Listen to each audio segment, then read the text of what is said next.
J'ai regardé l'eau engloutir le dernier de mes patients. Mon ordinateur flottait comme un cercueil, des bulles dessinant sa mort. Mon frère se tenait là, suffisant, un sourire aux lèvres comme si tout cela n'était qu'une plaisanterie. « Oh, pardon, dit-il, comme si un haussement d'épaule pouvait effacer 20 ans d'arrogance. Ton ordinateur est tombé dans la piscine par accident. Je n'ai pas bronché. Je n'ai pas discuté. Mon père, toujours prêt à l'excuser, balaya l'affaire d'un geste. Ce n'est qu'un accident, dit-il, des mots qui glissèrent hors de lui comme de la fumée.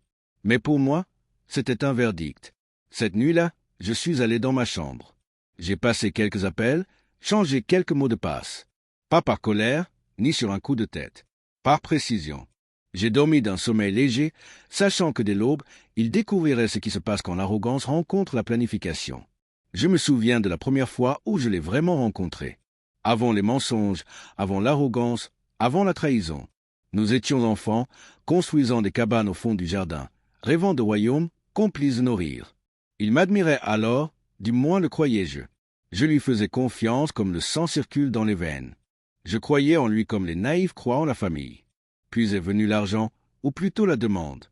20 000 euros, un pot de vin déguisé en faveur. J'en ai besoin pour une opportunité d'affaires. Ment-il, ses yeux brillants de duplicité. J'ai refusé. J'ai refusé, comme toujours, d'alimenter la cupidité qui avait poussé en lui comme une tumeur. Les premiers signes avaient été subtils. Des rendez-vous manqués, des demi-vérités, un relevé bancaire que je n'étais pas censé voir. J'apercevais alors des fragments du véritable homme. Un homme qui considérait les liens comme des leviers. Lorsque mon ordinateur a sombré dans la piscine, ce n'était pas un accident. C'était un test, une déclaration. Et j'y répondrai. Cette nuit-là, je me suis mis à planifier. Calculé, méthodique.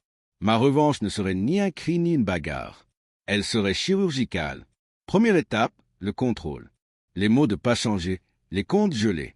Les ficelles financières qu'il tirait si aisément furent tranchées dans le silence. Deuxième étape, l'observation.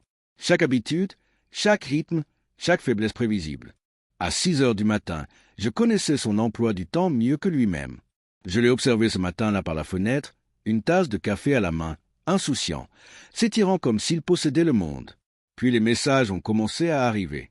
Subtils, innocents d'apparence. Des courriels signalés comme urgents. Des publications sur les réseaux sociaux habilement modifiées.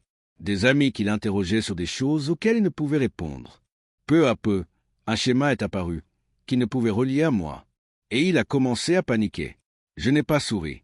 Pas encore. Le voir se débattre, du haut de mes préparatifs, était déjà une satisfaction. Chaque alerte, chaque connexion échouée, chaque question chuchotée au sujet de ses comptes soudain gelés, l'entaillait. Je laissais la pression monter. L'anticipation est une arme plus tranchante que n'importe quelle arme. Vers la fin de la matinée, les premières fissures apparurent. Il appela mon père, désespéré. Mon père, comme toujours, rit. « Ce doit être une erreur, dit-il. » Mon frère raccrocha, sa confiance fondant plus vite que glace au soleil. L'étape suivante, l'exposition.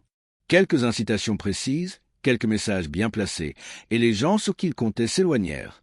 Ses alliés, ses amis, ceux à qui il devait des services, ceux qu'il avait manipulés des années durant. Tous se détachèrent, un par un. Des regards méfiants, des voix devenues prudentes. J'ai observé tout cela avec détachement, comme un chirurgien. L'apogée arriva en silence. Il ne m'attendait pas à 6h15 alors qu'il ouvrait son courrier électronique. Il ne s'attendait pas à ce léger basculement dans le monde qu'il croyait contrôler. Les contrats qu'il tentait de signer, les investissements qu'il avait prévus, tout s'effondra sous le poids des comptes gelés et des autorisations révoquées. Son empire de commodité s'écroula sans bruit, mais je le vis dans le tremblement de ses mains, dans la crispation de sa mâchoire. Je parlais enfin, une seule fois, doucement, délibérément. Tu te souviens de la piscine? Il se figea. La reconnaissance s'alluma dans ses yeux. D'abord la confusion, puis l'horreur.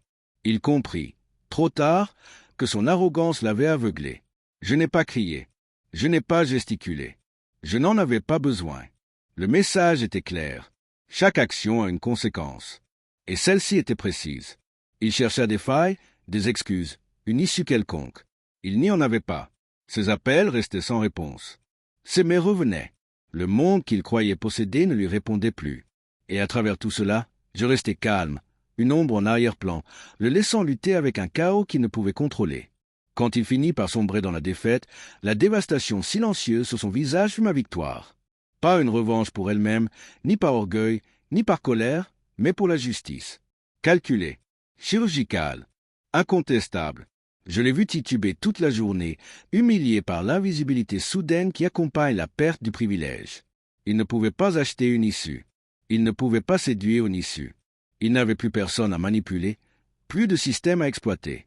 Seulement les conséquences de ses choix, délivrées avec la précision de quelqu'un qui n'a jamais oublié ce que trahir signifie. À la tombée de la nuit, il appela de nouveau. Le ton était différent. Moins d'arrogance, plus de peur. J'ai répondu une seule fois, calmement, fermement. Tu voulais mon argent. Tu as perdu ton levier. Ne m'oblige pas à t'expliquer le reste. J'ai raccroché, puis je me suis adossé, ressentant le calme après la tempête. Du soulagement? Oui. De la satisfaction? Absolument. Mais pas de jubilation. La vengeance n'est pas un spectacle. C'est un équilibre, une leçon donnée sur le prix de sous-estimer quelqu'un, sur le prix de croire que la loyauté est une monnaie à dépenser sans réfléchir. Cette nuit-là, j'ai dormi comme un homme ayant achevé son œuvre. La tension, l'anticipation, l'orchestration silencieuse de la ruine, tout cela était derrière moi.